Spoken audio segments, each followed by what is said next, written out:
اس کے دونوں ہاتھ پیچھے کی جانب کیے مسلسل اپنی گرفت مضبوط کر رہا تھا۔ چھوڑیں مجھے، میری حفاظت آپ کی ذمہ داری نہیں ہے۔ تکلیف کے باعث اس کی آواز رون سی گئی۔ سوری کہیں۔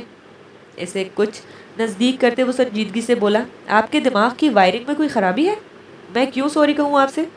خود کو اس کی مضبوط گرفت سے آزاد کروانے کی صحیح کرتے وہ اس وقت کو کوس رہی تھی جب بغیر دیکھے اسے شیریں سمجھ کر خود ہی مصیبت کو آواز دی تھی۔ بہت سی وجوہات ہیں، کبھی فرصت میں بتاؤں گا، ابھی تو بس آج کی بدتمیزی کے لیے۔ اس کی کلائی کو ہلکا سا جھٹکا دے کے وہ اس کی سرخ ہوتی آنکھوں میں دیکھ کر اطمینان سے بول رہا تھا۔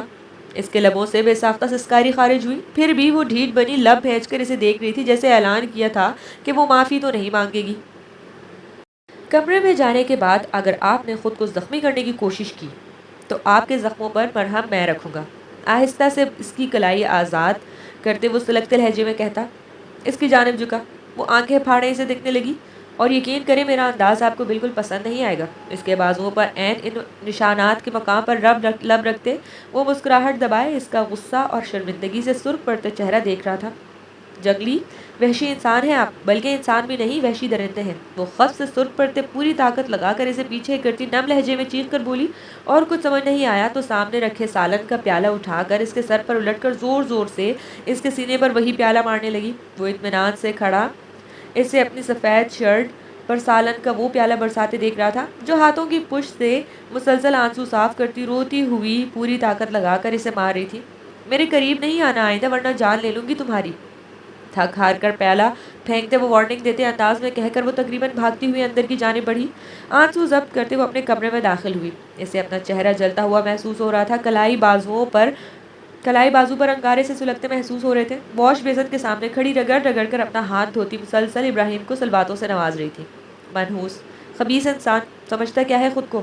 پبلک پراپرٹی ہو، جب چاہے ہاتھ صاف کر لے۔ بہتے آنسوؤں کے درمیان وہ بڑبڑا رہی تھی۔ بازوؤں سے مسلسل اتنی بے دردی سے رگڑنے کی وجہ سے خون رسنے لگا تھا۔ وہ نہ جانے کیا صاف کرنے کی کوشش کر رہی تھی۔ کافی دیر بعد وہ باتھ روم سے شاور لے کر اپنے مخصوص لباس میں نکلی۔ گیلے بالوں کو یوں ہی چھوڑے وہ بیڈ پر چت لیٹ گئی۔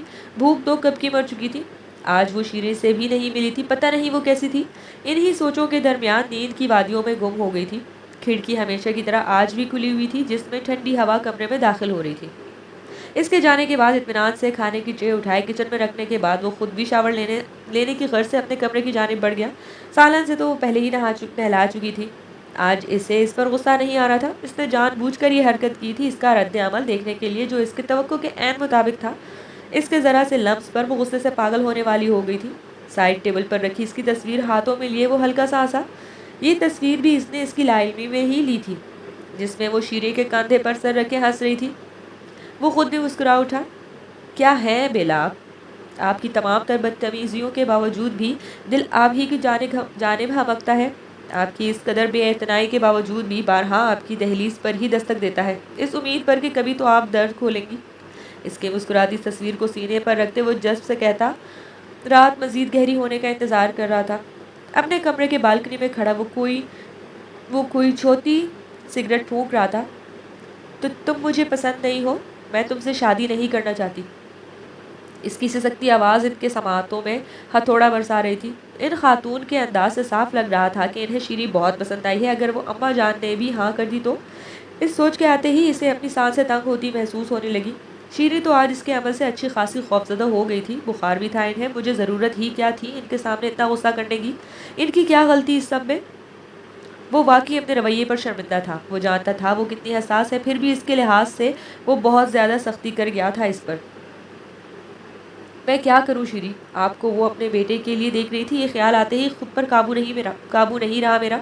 وہ بے بسی سے زیر لب بڑبڑایا۔ دل کسی طور مطمئن نہیں ہو رہا تھا کتنا رو رہی تھی وہ۔ اس کی سسکیاں یاد آتے ہی لمحہ بھر بھی کھڑے رہنا اسے ناممکن لگ رہا تھا۔ مجھے درد کتنا سہم گئی تھی وہ اس کے اس طرح پکڑنے پر۔ بے بسی سے ضبط کے گھونٹ بھر کے رہ گیا۔ کتنا بے بس کر گئی ہیں آپ مجھے شیریں، وہ کرب سے کہتا آسمان کی جانب دیکھتا گہری سانس لے کے رہ گیا۔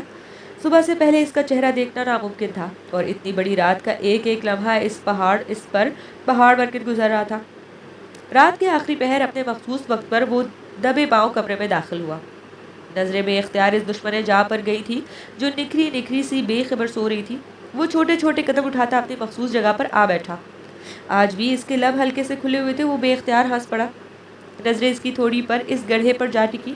میری زندگی کا ہر در آپ پر کھلتا ہے، ہر گلی، ہر دروازہ، تمام رستے آپ تک آتے ہیں. آپ میری آخری منزل ہیں. آپ کے بعد نہ چلنے کی خواہش ہے، نہ مزید کچھ پانے کی. دل صرف آپ کو پانے کی چاہ میں دھڑکتا ہے بیلا. صرف آنکھیں آپ کو دیکھنے کی خواہش کرتی ہیں. اس کے لبوں کو انگلیوں سے بند کرتا تھوڑی پر لب رکھتے وہ سرگوشی میں کہہ رہا تھا، اپنے لیے دھڑکنے والے اس دل کی آواز آپ کیوں نہیں سنتی بیلا؟ میرے اتنے قریب آ کر بھی آپ میرے جذبات سے انجان ہیں. انگوٹھے سے اس کی کلائی سہلاتا وہ اپنے تمام شکوے اسے کر رہا تھا. اس کے ہلکے ہلکے نم بالوں کی نرمی محسوس کرتے اور اس نے قلم نکالنے کی غرض سے اس کی سائڈ ٹیبل کی ڈراز کھولی. سامنے ہی کالے جلد والی ایک ڈائری رکھی ہوئی تھی. ایک نظر سوتی ہوئی بیلا پر ڈال کر اس نے وہ ڈائری اٹھائی. پہلا صفحہ کھولتے ہی اسے بے اختیار اس پر پیار آیا. پہلے ہی صفحے پر ایک تصویر لگی تھی جس میں سدرا بیگم باہیں پھیلائے گھٹنوں کے بل شیریں کے آگے بیٹھی ہوئی تھی. شیریں کے ساتھ کھڑی بیلا آنکھوں میں حسرت لیے ان کی جانب دونوں ہاتھ لیے رو رہی تھی. اسے یاد تھا یہ تصویر جس وقت کی تھی. اس وقت بیلا 3 سال کی تھی اور شیریں 6 سال کی. اس کی آنکھوں میں آج بھی وہی حسرت وہ دیکھتا تھا وہ 17 سال پہلے اس تصویر میں بیٹھی بچی کی آنکھوں میں تھا. نیچے کلر پینسل سے اسی تصویر کو بنانے کی کوشش کی گئی تھی لیکن ایک الگ انداز سے. نیچے بنی تصویر میں سدرا بیگم کو دونوں سائیڈ بیلا اور شیریں تھی. اس تصویر میں ان تینوں کو ہنستے ہوئے دکھایا گیا تھا اور سدرا کا رخ بیلا کی جانب دکھایا گیا تھا. وہ بے اختیار مسکرا اٹھا. اپنی خواہش کو کتنی خوبصورتی سے اس نے کاغذ پر بنا دیا تھا. میرا وعدہ ہے آپ سے، ایک دن آپ کی یہ خواہش سچ ہوگی. اس دن آپ کو یہ منظر کلر پینسل سے بنانے کی ضرورت پیش نہیں آئے گی. دھیرے سے اس کی بند آنکھوں پر لب رکھتے وہ عزم سے بولا. کچھ سوچ کر ڈائری اپنی جیب میں رکھ کر وہ کمرے سے باہر نکل آیا. شیریں، شیرو، اٹھو یار، رات بھی تم نے میرا انتظار نہیں کیا. صبح بھی مجھ سے نہیں ملو گی کیا؟ وہ صبح کیفے جانے کے لیے تیار ہو کر نیچے گئی تو شیریں کو کچن میں موجود نہیں پا کر سیدھا اس کے کمرے میں ہی آ گئی.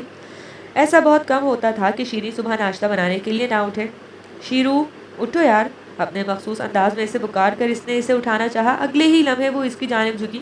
اس کی پیشانی بخار سے تپ رہی تھی. اس کا بخار مزید شدت اختیار کر گیا تھا. شیریں، کیا ہوا؟ اتنا تیز بخار ہو رہا ہے تمہیں تو؟ اس کے جلتی پیشانی پر لب رکھتے وہ پریشانی سے بول رہی تھی. شیریں میری جان، آنکھیں کھولو یار. اس کی پکار پر اس نے بامشکل آنکھیں وا کر کے اسے دیکھا. بیلا، اسے سامنے دیکھتے ہی اس کی آنکھیں بھیگنے لگی تھی. ہاں بولو، میں سن رہی ہوں میری جان. وہ اس کے ہاتھوں کو چومتی سر پر پیار کرتی اس کی بڑی بہن معلوم ہو رہی تھی. اس کا سہارا پاتے ہی وہ اس کے گلے سے لگتی بری طرح رونے لگی. شیریں، کیا ہوا؟ میں مسز افضل کو بتاتی ہوں نا. ابھی ڈاکٹر کو دکھائیں گے، ٹھیک ہو جاؤ گی تم. اس طرح رو نہیں پلیز. رکو، میں زوار کو بلا لیتی ہوں. نرمی سے اسے بہلاتی وہ اسے دلاسا دے رہی تھی. نہیں، زوار نہیں. وہ روتی ہوئی نفی میں گردن ہلانے لگی. اچھا تم لیٹو، ابھی آتی ہوں. اسے احتیاط سے لٹا کر وہ تیزی سے سیڑھیاں پھلانگتی نیچے آئی. بیلا، آ جاؤ بیٹا، آج شیریں بھی نہیں آئی ابھی تک ناشتے پر. اطہر ملک نے اسے دیکھ کر اسے اپنے پاس آنے کا اشارہ کیا. مسز افضل، وہ شیریں کو بہت تیز بخار ہو رہا ہے. کچھ بول بھی نہیں رہی، صرف رو رہی ہے. وہ اطہر ملک کے قریب آ کر سدرا بیگم سے مخاطب ہوئی. زوار نے بے چینی سے اس کی جانب دیکھا. اسے ایک بار پھر شرمندگی نے آ گھیرا تھا. اماں جان، سیڑھیاں نہیں چڑھ سکتی، تم آؤ میرے ساتھ. بیلا کو اپنے ساتھ آنے کا اشارہ کرتے وہ خود بھی اس کے کمرے کی جانب بڑھا. بیڈ پر وہ سیدھے سد سی پڑی تھی. شیریں، کیا ہوا ہے آپ کو؟ یہاں دیکھیں. وہ اس کی حالت پر تڑپ کر رہ گیا. تو تم جاؤ پلیز. اپنا آپ پوری طرح کمفرٹر میں چھپاتی وہ نم لہجے میں بولی. بیلا اس کے رویے پر حیران تھی. وہ کبھی کسی سے اس طرح بات نہیں کرتی تھی. وہ لب بھیج کر کمرے سے نکل گیا. کچھ دیر میں ابراہیم ڈاکٹر کو لے کر آ چکا تھا. بیلا کیفے جانے کے لیے ارادہ ترک کر چکی تھی. اس کے پاس ہی بیٹھی ہوئی تھی جو خود بھی اس کے دونوں ہاتھ تھامے غنودگی میں تھی. تم دونوں میں کوئی بات ہوئی ہے؟ شیریں پر کمفرٹر مزید درست کرتے اس نے بھوئیں سکڑ کر زوار کی جانب دیکھا. نہیں، کیا بات ہوگی ہمارے درمیان؟ اس کے اچانک پوچھنے پر وہ گڑبڑا سا گیا. یہ بات تم بھی جانتے ہو شیریں یوں ہی کسی سے اس طرح بات نہیں کرتی. وہ اب تفتیشی انداز میں زوار کو دیکھ کر پوچھ رہی تھی. کوئی بات نہیں ہوئی ہے بیلا، طبیعت خراب ہے ان کی بس. اس نے اسے مطمئن کرنے کی کوشش کی. وہ مطمئن تو نہیں ہوئی لیکن اس بات میں سر ہلا کر رہ گئی.